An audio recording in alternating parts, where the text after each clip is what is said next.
O PL da dosimetria foi aprovado no Congresso Nacional, mas a votação está longe de encerrar esse assunto. O texto passou ontem no Senado de forma acelerada e com um grande acordo nacional que envolveu até o líder do governo na casa.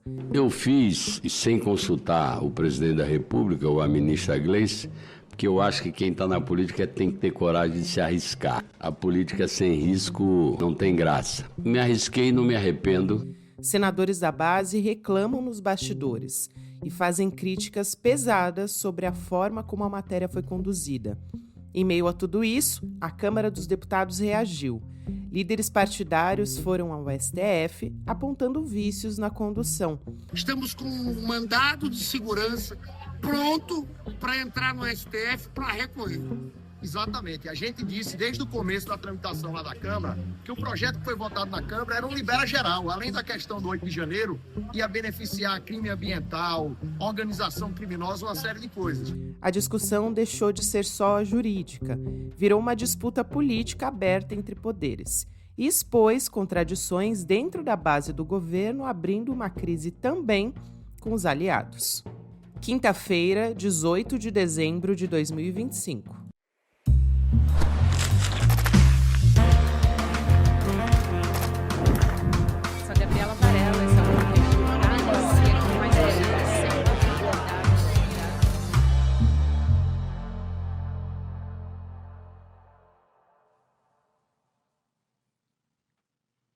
Olá, seja muito bem-vindo, seja muito bem-vinda. Eu sou a Gabriela Varela, está começando um videocast em detalhes ao vivo nessa quinta-feira, dia 18 de dezembro. Aliás, importantíssimo que você que participa junto com a gente aproveita, porque em 2025, ou você participa hoje do nosso chat, ou então só no ano que vem, comigo e com o meu convidado especial, que é o jornalista Kleber Lourenço, nosso repórter do iclnoticias.com.br e também nos nossos canais. Kleber, bem-vindo, que bom te receber aqui mais uma vez. Obrigado, Gabi. Um bom dia já, né? Bom dia. Ainda bom dia para a comunidade do ICL. Bom dia e também boa tarde, boa noite para quem vai nos assistir depois.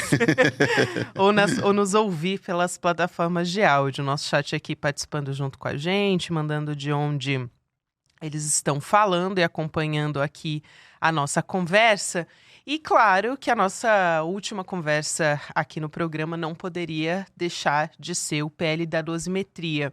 Isso. Antes da gente falar sobre todos esses bastidores que você acompanhou muito bem desde o começo, eu quero perguntar sobre o próximo passo. Porque passou no Senado, ok. 48 votos favoráveis e 25 contrários. Vai agora para a sanção do presidente Lula com uma expectativa forte de vetos, principalmente vetos a trechos que beneficiariam o Jair Bolsonaro. Qual é a próxima etapa, então? Explica pra gente. Olha, tem duas situações interessantes nesse PL da dosimetria agora. Tanto o veto presidencial, que deve acontecer ainda esse ano, muito provavelmente, mas aí a gente entra nos detalhes do porquê disso daqui a pouquinho. E também tem uma ação, um mandado de segurança impetrado pelas lideranças da base governista na Câmara dos Deputados, Lindbergh Farias, Renildo Calheiros, Talíria Petroni e Pedro Campos, que questiona também o processo de aprovação no Senado. Isso faria também que todo o texto encontrasse dificuldades de aprovação, tivesse também que voltar para a Câmara, e ainda assim, mesmo que voltasse para a Câmara, fosse aprovado, com certeza vão ter ações na STF questionando a constitucionalidade também desse tema. Então é um texto que, ao que tudo indica, talvez não tenha muita vida longa, viu? Isso é muito bom. Você já puxou o próximo assunto que a gente pode trazer aqui, que são, vamos dizer assim, essa manobra agora questionando esse rito acelerado, principalmente, a gente está falando aqui do Lindbergh Farias, mas também com outros parlamentares também assinando essa iniciativa. Eu queria que você explicasse um pouco essa etapa, porque diz muito também sobre como é que está o clima na base governista nesse momento, já que tivemos pronunciamentos públicos sobre isso, de senadores criticando, falando contra o PL da dosimetria e a maneira, a tramitação extremamente acelerada. A gente teve um pedido de vista que durou 4 horas, só nessa quarta-feira. Então, explicando um pouco de o que diz a base governista e quais são os personagens dessa história que te chamam mais a atenção durante a tramitação dessa discussão. Olha, Gabi, tudo envolvendo essa história da dosimetria, que é nada além do que uma anistia disfarçada, e é preciso que fique muito claro isso. Perfeito. É muito ruim. É tudo muito ruim nessa história, em qualquer aspecto, seja do lado do governo, da oposição, na base governista, e aí expandindo um pouco a base, não só no Congresso Nacional, mas na militância também a história ficou muito ruim. O primeiro ponto interessante é a questão do senador Jacques Wagner, obviamente, que fez um acordo ali para fazer a tramitação rápida do projeto, para evitar que o texto ficasse para o ano que vem. Só que vamos levar em consideração que sim, ele fez um acordo pessoal que não envolveu o governo. Vamos pensar que talvez tenha sido isso. Apesar de tudo indicar que talvez não também. Mas as justificativas não se sustentam. Ele fala que fez esse acordo que é para pudesse acelerar a tramitação da taxação das bets e fim das isenções. Só que eu conversei com os senadores e também, se a gente acompanhasse o histórico de votações, não havia nenhuma indicação de que esses temas que estavam no Senado e foram votados ontem iam enfrentar qualquer tipo de entrave. Na semana anterior, o Senado tinha votado, junto com o PL antifacção, um trecho onde cobraria uma taxação das bets para financiar a segurança pública, e isso passou com tranquilidade. Então, veja só, isso não era uma justificativa, porque todo o cenário indicava que era um texto que ia tramitar sem problemas, com ou sem a votação da dosimetria.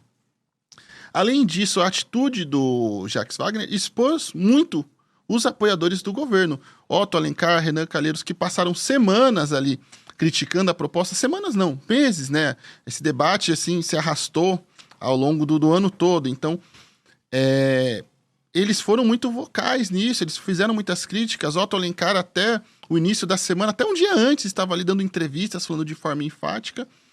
E aí, nas vésperas da votação, já tinha todo um acordo. Eu conversei, inclusive, com o senador veneziano Vital do Rego, que já tinha também me confirmado, nós vamos, eu vou entrar com um pedido de vista, nós vamos postergar o projeto o quanto antes para que ele fique para o ano que vem. Porque havia uma avaliação de que quanto mais demorasse para que a proposta fosse votada, Gabi, pior era para a proposta. E isso ficou muito claro, porque foi graças à intervenção do Otto Alencar na semana passada que o texto não foi votado direto no Senado. Ele pediu que passasse na CCJ. Então, deu-se uma semana de intervalo. Isso fez com que o texto ficasse sob escrutínio dos senadores e da sociedade também. E aí foram verificados os problemas. E aí começou a criar um clima ruim para a própria anistia. Aliás, o Otto Alencar inicialmente tinha dito que não tinha a menor chance de passar na CCJ, chegou até a chamar de PEC da blindagem disfarçada. Exatamente. PEC da dosimetria. Então, veja só o nível de comprometimento que, por exemplo, o Otto Alencar, que é um aliado do governo, tinha com a proposta. E aí chega Jacques Wagner, um pouquinho antes ali do início da sessão na CCJ, e conversa com o Otto, pedindo para que o pedido de vista não seja ali muito extenso, que dure pouquinho, que seja só 4 horas. E foi isso que aconteceu. Para piorar ainda, os líderes da base governista não estavam no Senado, não estavam na CCJ. Rogério Carvalho estava no Sergipe, sua base, numa outra agenda. Participou remotamente, mas a gente sabe que no Senado há um peso diferente para quem está lá na sessão presencialmente e para quem está virtualmente. Porque nem é visto quando pede fala ou algo do tipo, não consegue debater ali muito no ao vivo com os senadores, com o presidente da casa. Então, teve uma atuação mais comprometida.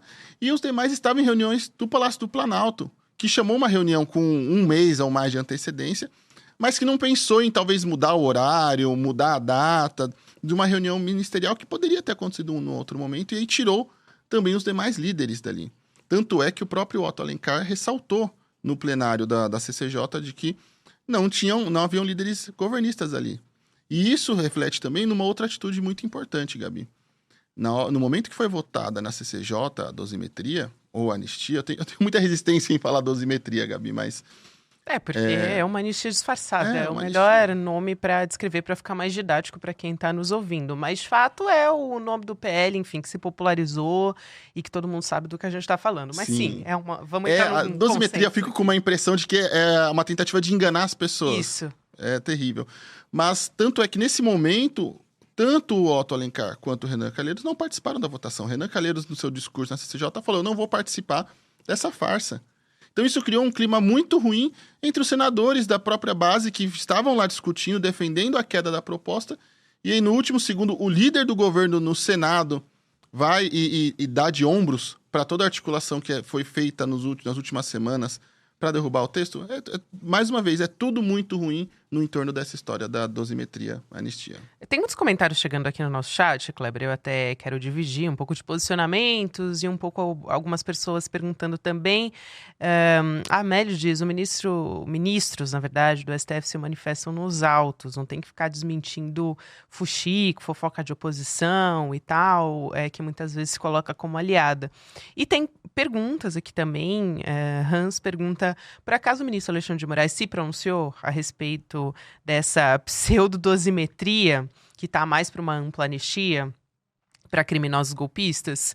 E o Alexandre de Moraes, ele se pronunciou previamente, antes da aprovação do PL da dosimetria. Então, quando ele estava fazendo o julgamento, quando os ministros nas semanas estavam discutindo lá no STF, na primeira turma, o julgamento do núcleo 2 da trama golpista, do 8 de janeiro, ele aproveitou para criticar o PL da dosimetria sem falar diretamente sobre isso, mas marcou uma posição, falando que reduzir penas para condenados pelos ataques, enfim, passarem uma mensagem errada de que existe uma tolerância para ataques contra a democracia. Então, sim, ele se pronunciou, ficou muito claro que era sobre o PL da dosimetria.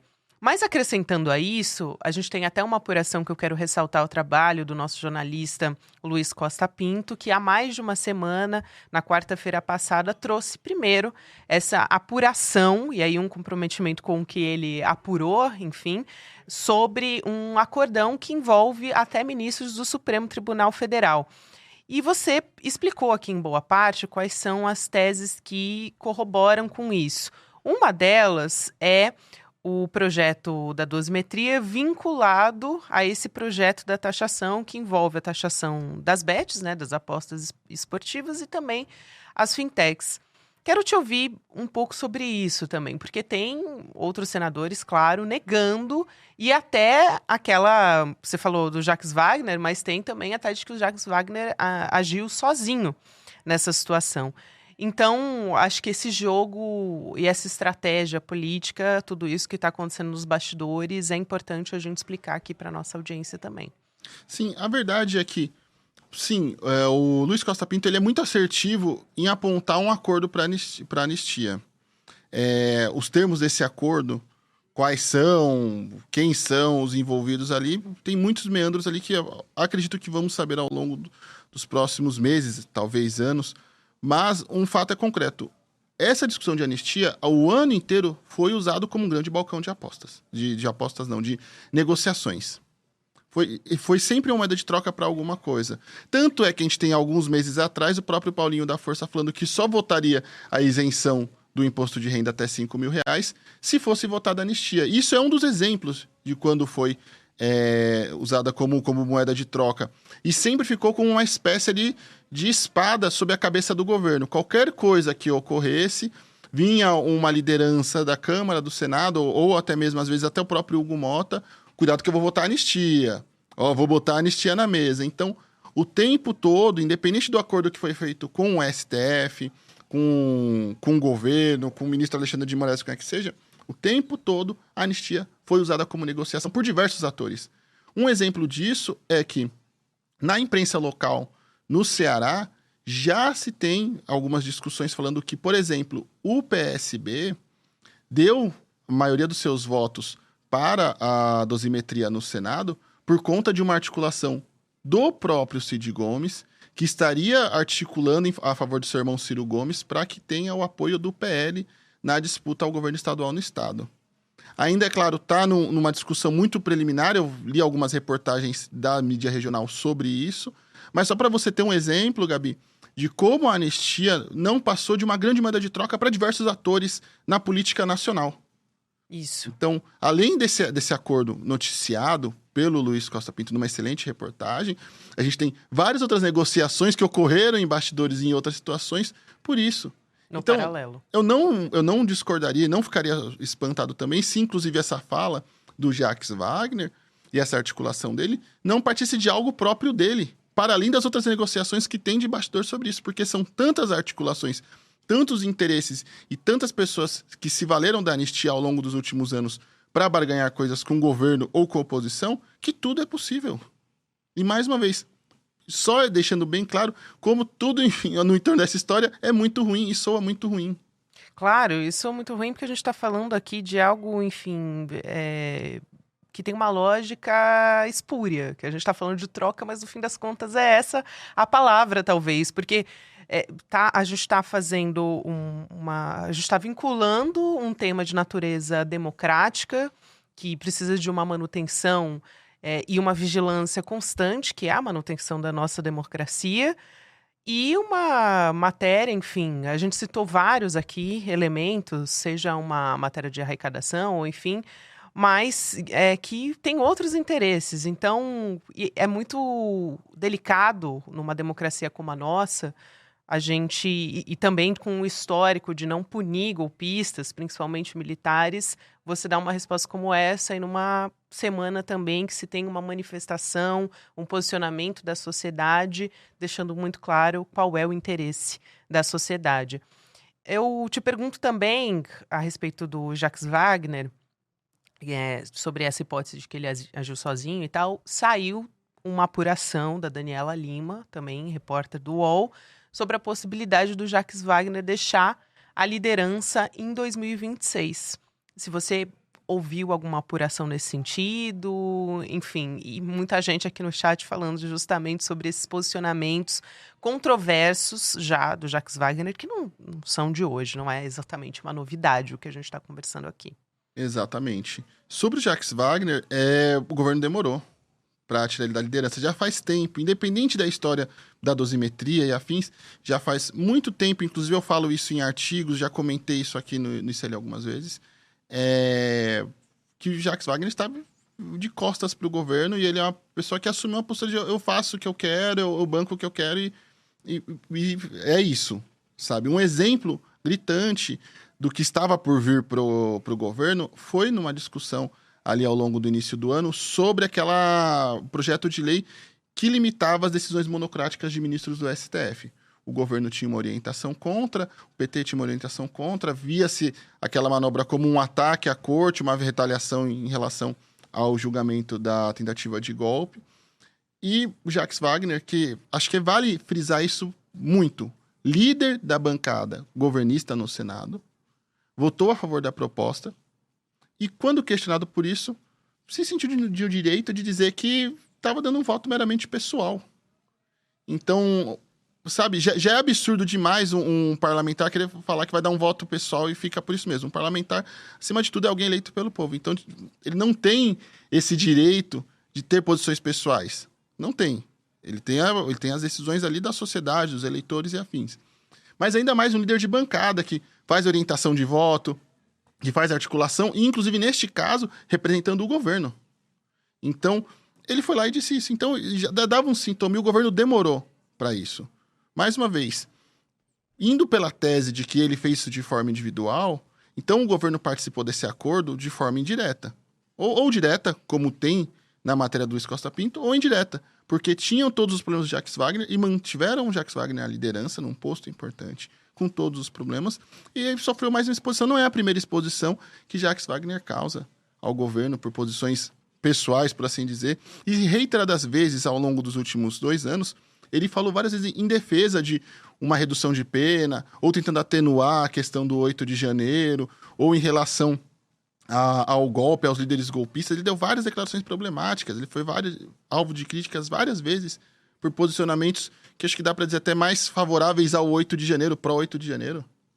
Então o governo escolheu ter esse problema, sabe? Atravessou a rua para tropeçar na casca de banana. Pois é, a ministra Gleisi até falou publicamente sobre isso, dizendo que foi um erro, mas ela disse que não está em discussão a saída do Jacques Wagner da liderança. Fato é que tem apuração, como eu já citei, da Daniela Lima, dizendo que isso deve acontecer em 2026. Outra questão é de como isso vai chegar lá no Supremo Tribunal Federal. Hoje de manhã, no N1, para quem está nos acompanhando desde o início da nossa programação, o William De Luca comentou, e achei muito acertado, que o STF vai funcionar quase como um termômetro ali. Ele não usou exatamente esse termo, mas é um entendimento de que o STF vai nos dizer, ou vai passar o recado para a sociedade, de qual é o grau desse acordo. O STF vai considerar o PL inconstitucional, Kleber? Olha, eu conversei com diversos juristas ao longo do ano sobre esse tema e todos foram unânimes. O PL da dosimetria ou da anistia, ou seja lá o que for para liberar os criminosos do 8 de janeiro, é uma questão inconstitucional. Principalmente porque é uma iniciativa que fragiliza a democracia. Então já encontra aí um vício na própria redação, na própria concepção do projeto. Então, se de fato o STF, que é uma corte constitucional, que julga questões constitucionais, for julgar o tema à luz da Constituição e da defesa da Constituição, esse projeto vai ser declarado inconstitucional. E aí também é muito importante a gente separar algumas coisas. A gente tem o mandado de segurança, que a gente comentou no comecinho, que é questionando os ritos da aprovação do projeto, e podemos ter também uma ação na STF questionando o projeto em si também. Então, isso também vai ser colocado em discussão. Por isso que eu falo, não é um projeto que vai ter uma vida muito longa. E aí, acho que voltando alguns passos, falando do mandado de segurança, é importante ressaltar uma coisa. Um dos argumentos que foi utilizado pelo PT e pelas demais lideranças para questionar o processo foi o pedido de vista de 4 horas. O pedido de vista de 4 horas, que foi justamente algo articulado pelo Jacques Wagner, senador petista, líder da base governista. E quem está questionando isso agora é o PT na Câmara, questionando uma articulação do senador petista no Senado. Mais uma vez, como tudo soa muito ruim nessa história. Uma coisa é essa ADIM, que pode ser encaminhada ali para o Supremo Tribunal Federal para declarar a inconstitucionalidade no fim das contas, né? O STF sendo provocado sobre essa questão e aí declarando a inconstitucionalidade desse projeto. A outra é o veto, ou melhor dizendo, né, os vetos ali que dizem respeito quando chegar a sanção do presidente Lula. Essa é uma outra coisa, mas que correm nas possibilidades agora que já houve essa aprovação no Senado. Muito está se falando também, Kleber, para a gente ir encaminhando aqui para o nosso final, sobre o indulto de Natal. Antes falava que o Lula com certeza excluiria qualquer condenado por golpe do 8 de janeiro. Agora se fala na possibilidade dos bagrinhos, então os condenados do 8 de janeiro de menor potencial, vamos dizer assim. A gente não está falando de Bolsonaro e nem dos financiadores a bucha de canhão da coisa bucha toda. De canhão. Então, um dado importante sobre esses bagrinhos, atualmente em regime fechado, são um pouco mais que 140 pessoas. A maioria já está cumprindo fora da ou semiaberto, domiciliar, enfim, outros tipos de pena alternativa, ou até mesmo já ali em liberdade. Então, é importante falar disso porque a oposição vem com uma conversa de temos milhões de brasileiros, milhares de pessoas presas e é um grande clamor essa dosimetria.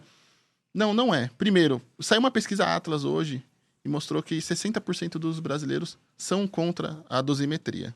E segundo, são só 140 pessoas. São um universo muito pequeno de pessoas dentro da sociedade brasileira que cometeram crime, que estavam lá quebrando tudo, incitando um golpe de Estado. Pode ser uma possibilidade, tendo em vista o número diminuto de pessoas ali encarceradas ainda por cometerem crime. É importante sempre frisar isso. Então, é uma possibilidade sim.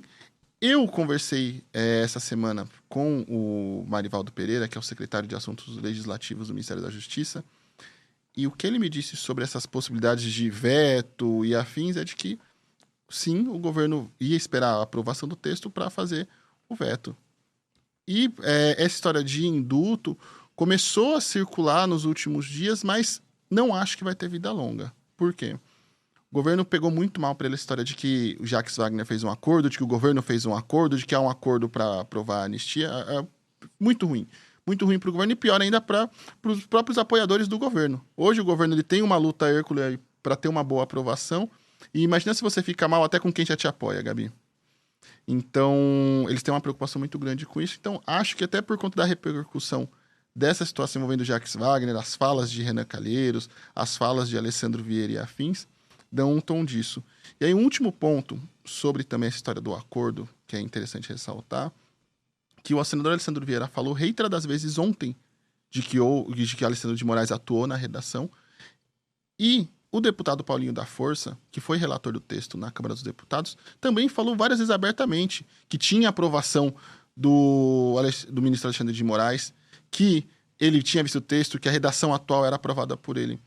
E se, por acaso, até das perguntas que você comentou, o STF vai se posicionar, o STF não se posiciona fora dos autos, me desculpem, mas essa impressão e essa suspeição que tem sobre a atuação do STF nesse texto foi criada pelo próprio STF, que várias vezes saiu ali dos tribunais para fazer articulação política. A gente tem as reuniões em Lisboa, a gente tem os ministros que têm institutos e esposas que têm ali escritório de advocacia que atuam em causas em Brasília. Então, quem criou esse clima de suspensão também para o STF foi o próprio STF. Mais uma vez, eu repeti isso ao longo da nossa conversa, Gabi, mas é tudo muito ruim no entorno dessa história da anistia, em todos os aspectos. Até já o Luiz Costa Pinto vindo aqui essa semana no Em Detalhes falou sobre a importância de se estabelecer um código de conduta do Supremo Tribunal Federal. Então, e já falou a respeito disso também no N2, enfim, é uma discussão que está colocada e a gente tem pouco tempo aqui, porque a gente está chegando ao final do Em Detalhes e temos que entregar agora o nosso bastão para a Débora Maganha lá no Mercado Investimento. Kleber, mas quero muito te agradecer por essa cobertura, enfim, por vir aqui no programa, neste último programa do ano. E a gente vai estar de volta aqui no ano que vem. Tamo junto no próximo ano, em 2026. Aliás, semana que vem a gente continua, na verdade, ainda em plantão. Em Detalhes que vai dar uma pausa, mas N1 e N2 estamos aqui atentos todos os dias. E ainda hoje eu devo soltar no site também um artigo falando um pouquinho mais dessa confusão e de como, mais uma vez, é tudo muito ruim nessa história da anistia ali. Para quem quiser acompanhar, entender melhor o que aconteceu e todas as repercussões e discussões sobre isso, vai estar lá no ICL Notícias. Porque certamente essa discussão não vai acabar por agora, não. Ainda exatamente. Tem muita água para rolar. Aliás, acho que dessa vez a gente vai continuar falando sobre isso ainda por um bom tempo. Provavelmente. Obrigada, Kleber, e até ano que vem. Valeu. Obrigado, Gabi. Até mais. Quero convidar também você que está nos assistindo para essa sexta-feira numa programação especial aqui no ICL. Pela primeira vez, teremos uma retrospectiva de 2025, então com a apresentação da Roberta Garcia e do William De Luca também você acompanha os principais acontecimentos da nossa política, economia, com análise dos nossos jornalistas também. Então teremos Chico Sá, Rodrigo Viana, Juliana Dalpiva, Leandro Demore e Eduardo Moreira na nossa retrospectiva. Você pode acompanhar em icl.com.br/retro, ao vivo amanhã a partir das 8 horas da manhã nos canais do ICL, então no horário do ICL Notícias primeira edição, que você está acostumado a assistir aqui nos nossos canais do ICL. É nessa sexta-feira, também conhecida como 19 de dezembro, deixa anotado aí na sua agenda. E agora a gente vai acompanhar o nosso Mercado em Investimentos com a Débora Maganha. Depois tem o Rolê ICL e o Em Detalhes está de volta no ano que vem, pessoal. Enquanto isso, você fica com as nossas apurações diariamente no nosso site, iclnoticias.com.br, e também no nosso plantão de Natal e Ano Novo. Semana que vem estou junto com vocês também. Obrigada e até a próxima. Olá, turma! As inscrições para a pós-graduação Repensando o Brasil, turma de 2026, estão abertas. E como a gente sempre faz, a gente separa um número de vagas limitado com uma condição muito especial. Essas vagas estão acabando, já entrou muita gente na pós. Vale lembrar que essa pós aconteceu em 2025 e foi um sucesso estrondoso, 5.000 pessoas inscritas na pós. E assim, o número de elogios e de mensagens que a gente recebeu ao longo de todo o ano é inimaginável. A gente está muito feliz, por isso a gente resolveu lançar essa turma de 2026 e com muitas novidades. O professor João César Castro Rocha, por exemplo, é nosso novo professor. e se junta a Ladislau Dalbor, Marilena Chauí, a Gessé Souza, aquele time todo de primeira que vocês conhecem que essa pós tem. Então aproveita essas condições especiais que a gente tem para as primeiras pessoas que se inscrevem e vão embora fazer história com mais essa turma de uma pós que está fazendo a diferença no nosso país. Um abraço! Você sabia que todos os nossos programas estão no Spotify? A notícia não pode parar e agora você pode acompanhar todos os nossos programas onde e quando quiser. Siga nossos canais no Spotify e tenha acesso ao Chico Pinheiro Entrevista, Desperta ICL, Rolê e muito mais. ICL no Spotify. Informação que te acompanha.